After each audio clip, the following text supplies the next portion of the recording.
नमस्कार। सच का आगाज आमजन की आवाज़ के तहत गढ़ आवाज़ में आपका स्वागत है। और आज मेरे साथ हैं आम आदमी पार्टी के कोटद्वार विधानसभा से और पौड़ी जिले के ऑस्कोमीटर प्रभारी और वरिष्ठ अधिवक्ता अरविंद वर्मा जी। वर्मा जी, ये जो अभी कोटद्वार विधानसभा में माननीय विधायक जी, मंत्री जी को जो है कि श्रम विभाग के कर्मकार बोर्ड से अध्यक्ष पद से हटा दिया गया और साथ ही उनके एक सहपाठी थी दमयंती, उनको भी हटा दिया गया है, तो इस पर आपका क्या विचार है, क्या कहेंगे?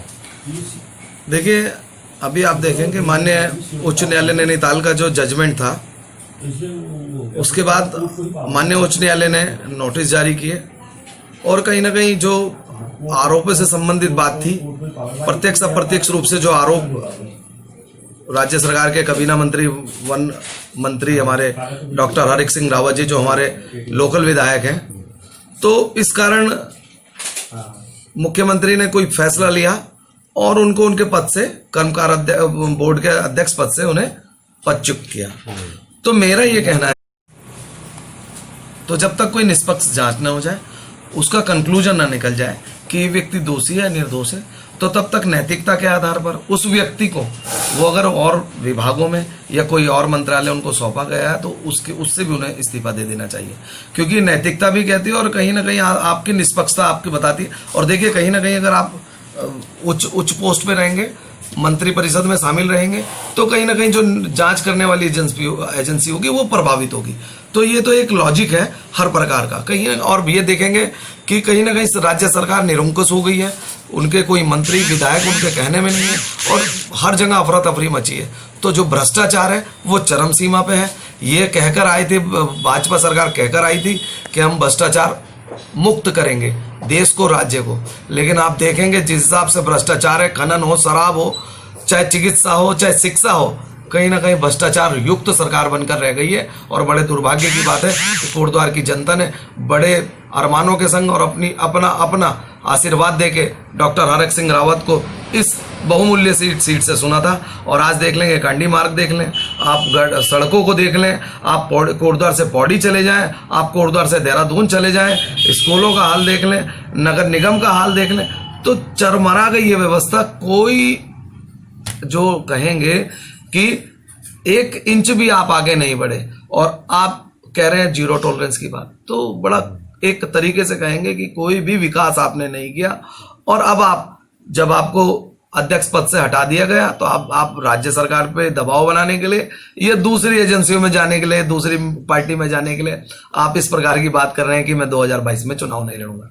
अच्छा, एक सवाल मेरे संज्ञान में आ रहा है कि जिस तरह जब मुख्यमंत्री जी को हाईकोर्ट के आदेश से उनकी सीबीआई जांच का आदेश आया, वो चलो किस मोड़ पे है उसे मैं नहीं जानना चाहता, लेकिन ये जानना चाहता हूँ कि कांग्रेस की कोई प्रतिक्रिया नहीं आई, क्या कारण है?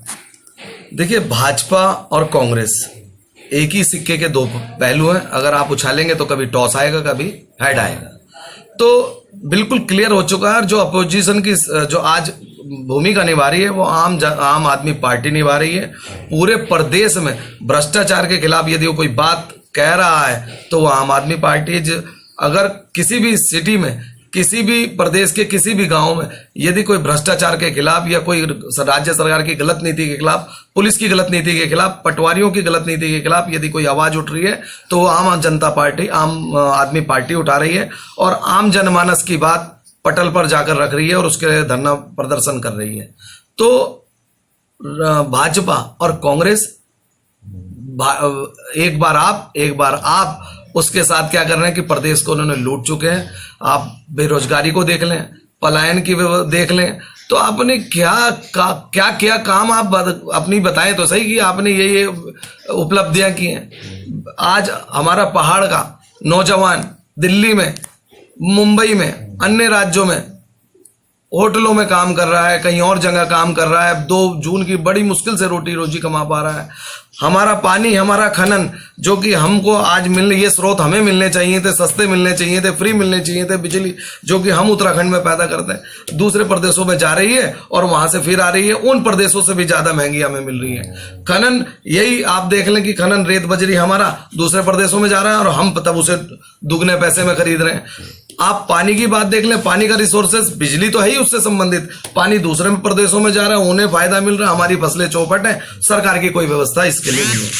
तो अब क्या बात कहें कि अब भाजपा और कांग्रेस ने इस प्रदेश को लूट कर बिल्कुल कगार पे लाके खड़ा कर दिया, और इसीलिए आम आदमी पार्टी अब इस प्रदेश में एक विकल्प बन के उभरी है, और इस 2022 में जनता आशीर्वाद देगी और आम आदमी पार्टी यहाँ पर सरकार बनाएगी। जी, आप बहुत तीव्रता से सक्रिय हैं, और कल आपके प्रदेश प्रवक्ता जी का एक बयान आया था, उन्होंने कहा था कि मुख्यमंत्री जी जो है कह रहे हैं कि उनकी सरकार और उनके कुछ माफिया तंत्र षड्यंत्रकारी जो लोग हैं उन पर उन्होंने जो है वो लगा, क्या करें, उनके खिलाफ षड्यंत्र रचा है जिस वजह से। तो आपका क्या विचार है इसमें? देखिए, मैं भी वही बात कहूंगा जो हमारे प्रवक्ता जी ने कही, मुझे बखूबी मालूम है। एक हास्यास्पद एक ऐसी स्टोरी है कि नाम नहीं बता रहे, खनन आपके समय में चल रहा है, मैं भी इसी प्रदेश में पैदा हुआ, इसी प्रदेश में बड़ा हुआ, यही हमारा सब यही है। अब आप बता दें कि मैंने तो कभी 15 जून के बाद कभी खनन होते हुए नहीं देखा था, ना मैंने कभी स्वीकृति देखी थी। शाम को 7 बजे के बाद मैंने कभी किसी नदी में खनन होते हुए नहीं देखा था। भारतीय जनता पार्टी की सरकार, माननीय मुख्यमंत्री जी त्रिवेंद्र सिंह रावत जी, भाई कहाँ जा रहा है प्रदेश? 15 जून के बाद खनन भी हो रहा है, शाम को 7 बजे के बाद जब सूरज ढल जाता है उसके बाद भी खनन हो रहा है, रात रात भर नदियों की पेट को, छाती को चीर कर खनन निकाला जा रहा है। मानवों से ज्यादा तिगुने गड्ढे कर दिए, अगर आप देखेंगे नदियों को जाके तो 30-30 फुट गहरी खाई उनमें हो चुकी है। तो आप कह रहे हैं खनन माफियाओं से आपको डर लग रहा है, आप वो स्टिंग कर देंगे आपका, आप नाम नहीं बता रहे। नहीं, वो षड्यंत्र रच रहे हैं, उनका कहना है। मैं वही तो कह रहा हूं कि आप उनका नाम नहीं बता रहे, कौन षड्यंत्र रचेगा? खनन माफिया आए कहां से, किसने उन्हें बढ़ावा दिया? अगर आपका सरकार पे ही अंकुश नहीं है, अगर आपका लॉ एंड ऑर्डर पे ही अंकुश नहीं है, तो आम जनता कहां सुरक्षित है? तो वो कौन से माफिया हैं? आप लाएं उन पे निरंकुश, उन्हें लगाएं, अंकुश करें उन पे। भाई पुलिस आपकी है, लॉ एंड ऑर्डर आपका है, मेंटेन करें ना। तो ऐसे तो लूट खसोट मच जाएगी पूरे प्रदेश में, आम आदमी कहां सुरक्षित है? धन्यवाद।